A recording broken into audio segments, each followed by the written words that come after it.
But now Dak Prescott has been on this slide for the last 4 weeks since then. Now, granted, he wasn't going to be able to top that 404 touchdown perfect passer rating game. He wasn't going to be able to keep that, but people were thinking he was at this new level. And after the Saints game, people were wondering, is Dak Prescott the same old Dak Prescott of the past? Are him and Kellen Moore not the pair that we all thought they were going to be? And Jerry Jones is wondering the same damn thing. Jerry Jones is like, now, wait a second, Dak. You're looking for $150, $100-some million. You're going to have to play like a $150, $100-some million quarterback. Kellen Moore's going to have to dial up some plays and make you look good. And Dak is now looking in the mirror thinking to himself, am I going to get this massive contract with the way things are going?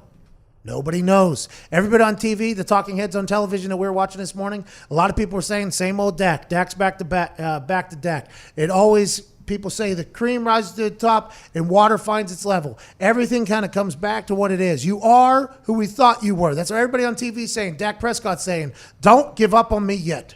I put in a lot of work this offseason while other quarterbacks were filming commercials. Matt Hasselbeck said that, not me. I put in a lot of work with Kellen Moore. I knew that this team was going to have to rely on me performing well because Ezekiel Elliott was in Mexico training and tanning.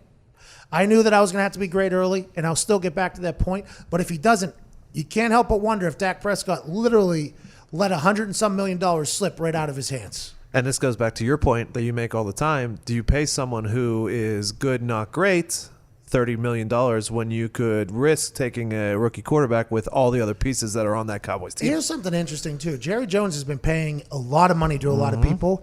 Jerry Jones is the one who negotiates the TV deals for the NFL. A large part of the salary cap is the TV rights deals.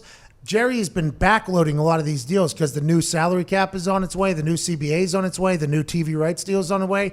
I think Jerry is expecting a very large money for that TV deal, which means the salary cap goes up, which means Jerry would, in fact, have information that not a lot of other people would have. So whenever you watch him negotiating deals, you're like, oh, this salary cap's about to go through the roof. Dak Prescott, by the way, is also seeing that. Dak Prescott also knows that Jerry knows that, and he's seeing all these backloaded deals that he's making that are massive after the negotiations happen.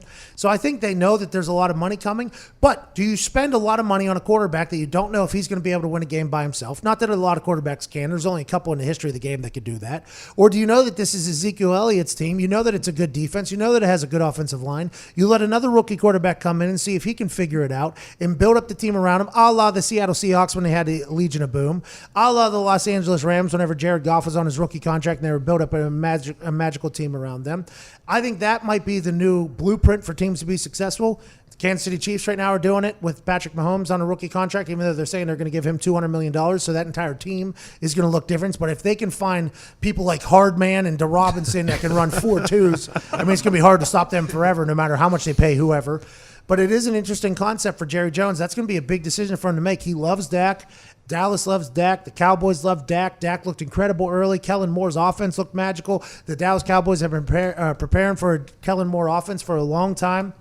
But, man, if he's not doing something that is up to snuff, shall we say, will you just take a rookie and let him grow into it? I don't know. It's going to be a test for old Jerry Jones. Also, a little caveat this weekend, Tyron Smith, his left tackle, is likely out with a high ankle sprain. They say he's the guy that really makes everything tick on the offensive line, so we'll see how Dak deals with that. And the Packers, who they're playing this weekend, not great against the run, so you would think that they would be feeding Zeke.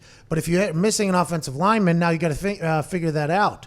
Is Dak Prescott going to have to win this game against the Green Bay Packers? And is this the game that we'll look back and say this was the win that got Dak Prescott into the $100 million world? Or is this the game that sealed the deal for Dak Prescott not to get that elite contract? I think that's what's happening this weekend. I think that's what's happening. It's a big game then. It's a massive game for Dak Prescott. I think he and Kellen Moore both know it. Kellen Moore looks very young, but I think he's aging by the day, knowing the pressure that is on him, not just being an NFL offensive coordinator, but also your friend who's the quarterback has a lot riding on this. And Jerry Jones will say, we're riding with him. He's our guy. We love Dak Prescott. We love what he does.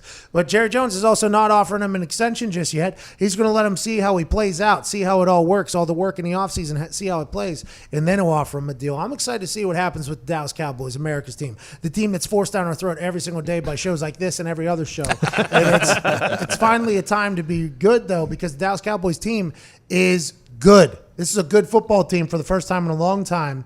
They held that Saints team to only 12 points, 4 field goals. Even though Drew Brees isn't in, you still got Sean Payton calling the plays, who's one of the best offensive play callers in the history of the game. I think you can argue that because Drew Yes, for Brees has sure. all the records. And they were able to stuff him.